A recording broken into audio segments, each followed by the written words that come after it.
I'm Victoria Valderrama, your neighborhood news reporter in Rockport. What happens out here, from extreme weather events to groundwater contamination and other factors, it will all be studied inside by a research group at the Island University. Researchers at TAMUCC have discovered a big problem created by hurricanes and flooding waters. We have to start looking from the surface down. Contaminants getting so deep underground that it reaches drinking water aquifers. We then wanted to look at what flooding does to the water supplies in this kind of environments where people rely on groundwater for drinking purposes, household uses, and what other contaminants are going into their water.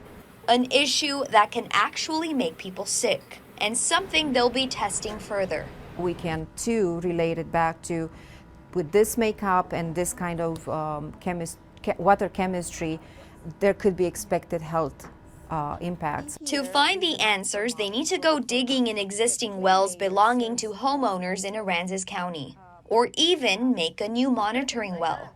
We'll have our own pump that we bring with us, lower the tubing down the well, pump the water into the containers, bring it back to the labs, and do the processing and do the analysis. Dorina Margulet is a professor of hydrogeology with the university and says they'll be able to observe how contaminants with rainwater get so deep in the ground, among other bigger questions. How extensive the problem is, how vulnerable these communities are to the risk of flooding and contamination of their water resource, and giving them the information that they can use to try and mitigate that problem.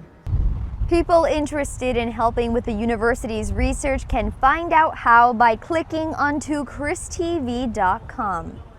In Rockport, I'm your neighborhood news reporter, Victoria Valderrama, Chris 6 News.